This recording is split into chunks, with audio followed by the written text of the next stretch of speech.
If you're the kind of person who likes to pile their dogs high, you might want to cool your heels. From old favorites to regional specialties, these are the least healthy toppings you can put on a hot dog. Available on restaurant tables everywhere, ketchup is one of the most popular condiments in the U.S. The tangy, tomato-based sauce perfectly complements a variety of foods, from French fries to burgers to hot dogs. But it may come as no surprise to learn that ketchup is no health food. The condiment typically contains significant amounts of sugar and sodium, and some companies use high fructose corn syrup and other unsavory ingredients. To take the ubiquitous brand Heinz as an example, a 1 tablespoon serving of their tomato ketchup has 4 grams of added sugar. While this might seem like a small amount, it can add up. And it's worth knowing that the American Heart Association advises limiting added sugar intake each day to no more than 36 grams for men and 25 grams for women. What's more, Heinz tomato ketchup is sweetened with high fructose corn syrup, which, if consumed in large amounts, can increase your chances of developing diabetes, obesity, and high blood pressure. Heinz, like many ketchups, is also high in sodium, so consider sticking to the recommended serving size.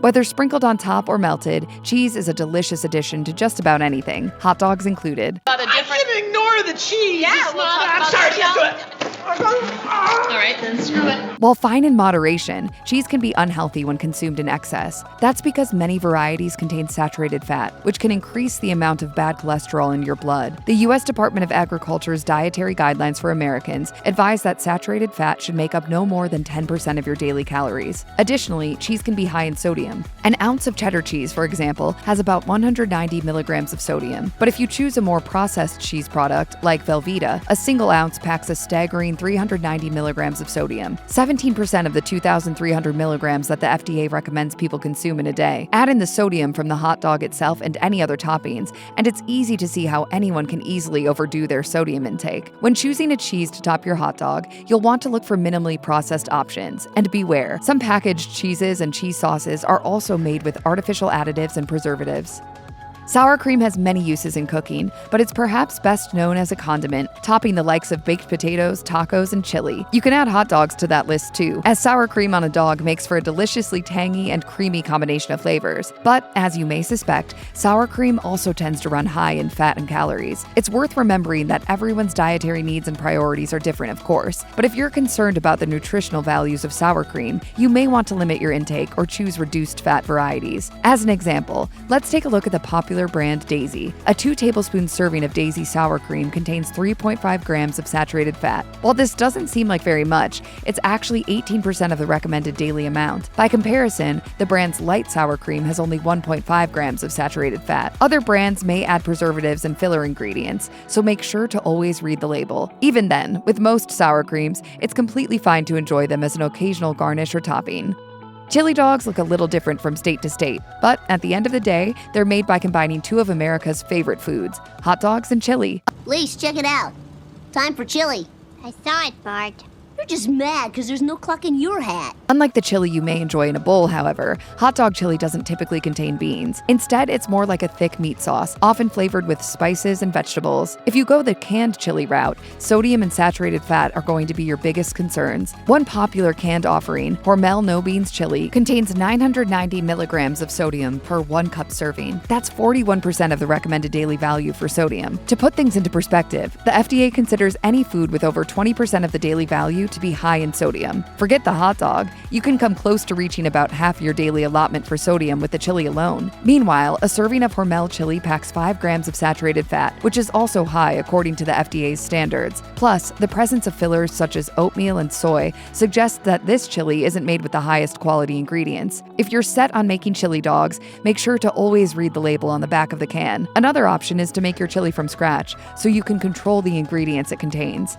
Delicious as is or mixed with sriracha or another hot sauce, mayo makes for a rich and creamy hot dog topping. While this classic condiment typically runs high in fat and sodium, sticking to the recommended serving size of about 1 tablespoon can help moderate your intake. If you decide to pick up a low-fat or light mayo instead, take a look at the ingredient list first. Some brands replace the fat with a variety of additives, including high fructose corn syrup and food starch. Many mayo and mayo-like products are also made with soybean oil, a common ingredient in many processed foods. Soybean oil oil is highly popular in the US, but regular consumption of it could lead to the development of diabetes, obesity, and other health conditions. Aioli is similar in nutritional content. Some variations are actually made with mayo, while others use olive oil, but all aioli relies on garlic as the central source of flavor. If buying a pre-made aioli, be aware that some bottled versions are soybean oil-based and contain additives. Of course, any aioli like mayo can be enjoyed occasionally, including on a hot dog. Nevertheless, if you have the time and ability, it can be worthwhile to make a batch of your own. Hot sauce goes with pretty much everything, and hot dogs are no exception. Popular across many cuisines, hot sauces come in varying flavors, colors, and levels of spiciness.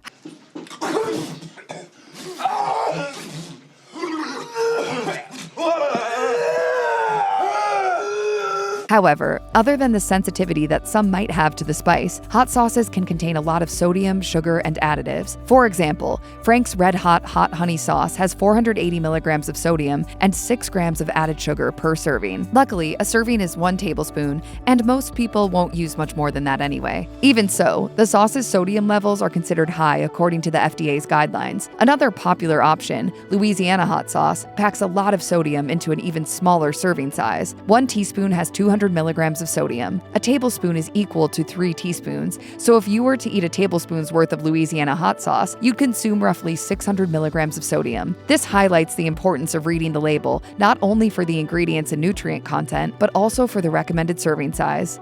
While barbecue sauce is a tasty and flavorful alternative to ketchup on a hot dog, there's no getting around its high sugar content. Let's take a look at Sweet Baby Ray's, one of the more popular brands you'll find on store shelves. The brand's original barbecue sauce packs an astonishing 16 grams of added sugar per serving. This constitutes 32% of the daily value for added sugar, which is no small number. Unsurprisingly, the product's first ingredient is high fructose corn syrup, though sugar, corn syrup, and molasses also serve to sweeten up the sauce. Other barbecue sauces overdo it on both the sugar and sodium. A 2-tablespoon serving of Cattlemen's Kansas City Classic Barbecue Sauce contains 10 grams of added sugar and 460 milligrams of sodium, which both qualify as high by FDA standards. While there's no need to entirely eliminate barbecue sauce from your fridge, seek out brands that limit their sodium content and use less added sugar. Bacon dogs are a true crowd pleaser for meat fans because sometimes a hot dog just isn't enough. Though a popular addition to hot dogs, bacon can contribute a significant amount of fat and sodium to your meal. Luckily, sticking to the serving size can help mitigate these concerns. For most sliced bacon brands, the serving size is around 2 slices, but it's important to always double-check the packaging for specific details. For example, Signature Select Hickory Smoked Bacon has 250 milligrams of sodium per serving, with a serving being just 1 slice. Realistically, for many people, 1 piece of bacon is not enough on a hot dog. Eating 2 slices, however, would put you at 22% of your daily recommended sodium intake. Another thing to monitor with bacon is how it's processed. Common additives such as nitrites and nitrates can become carcinogenic when cooked at high temperatures. Store-bought bacon bits can also contain problematic ingredients. In addition to nitrates and nitrites, many come with artificial flavorings and preservatives. Relish is one of the most common hot dog toppings out there. This condiment is made of chopped up veggies pickled with vinegar, herbs, spices, and sometimes sugar. While tasty, many relishes available at stores are full of high fructose corn syrup, preservatives, and other additives. For instance, Vlasic Sweet Relish contains a preservative known as sodium benzoate, which may contribute to the development of several health issues. The biggest concern with sodium benzoate is its potential to turn into benzene, a toxic compound linked to some cancers. It also contains yellow 5, an artificial color additive that may harm the body if consumed regularly over a long period of time. If you have your heart set on Sweet Relish, look for options that limit potentially unhealthy additives such as this. One viable alternative is Whole Foods 365 brand Organic Sweet Relish, which contains no harmful preservatives or color additives. You forgot the pickles! A few pickles can bring tang, saltiness, and a much-needed crunch to any fast food favorite. Pickles can easily constitute part of a healthy diet too, and you may have heard that they carry some health benefits. For example, fermented pickles contain probiotics, which are good for a healthy gut. One thing that's indisputable, however, is that pickles tend to be very salty. All that salt is delicious, sure, but excessive sodium intake has its drawbacks. In addition to high blood pressure, consuming too much sodium can lead to kidney disease, strokes, stomach cancer, and other health issues. According to the American Heart Association, population, 9 out of 10 Americans exceed the daily recommended sodium intake. To avoid going over this value, try to be mindful of the serving size that's listed on a product's nutrition label. For example, 1 serving of Claussen kosher dill pickle slices is equal to 1.5 slices. Sticking to this serving size, you'll consume 380 milligrams of sodium, which is still a significant amount. Another thing to consider with any store-bought pickles is the ingredient list. Some pickles contain high fructose corn syrup or sugar, while others have preservatives and artificial colors and flavors. Claussen pickles, for instance, are made with sodium benzoate and high fructose corn syrup, despite not being labeled as sweet pickles. French fries are commonly served alongside hot dogs, but they are also a popular regional hot dog topping in areas such as Ohio, where the Cleveland Polish boy consists of a sausage topped with French fries, coleslaw, and barbecue sauce. But, as you may have guessed, French fries don't exactly score many health points as a hot dog topping. They tend to be high in calories, fat, and sodium, thanks to the fact that they're deep fried in oil and doused in salt. Eating fried foods on a regular basis has been linked to an increased risk of hypertension, type 2 diabetes, obesity, and heart failure. Given this, it's important to limit your French fry intake. However, they can still be enjoyed as an occasional treat. You can also reduce the salt and fat content by opting for homemade fries instead of the store or restaurant-made ones. A healthier, yet still delicious alternative to the deep fryer is cooking your fries in the air fryer or oven.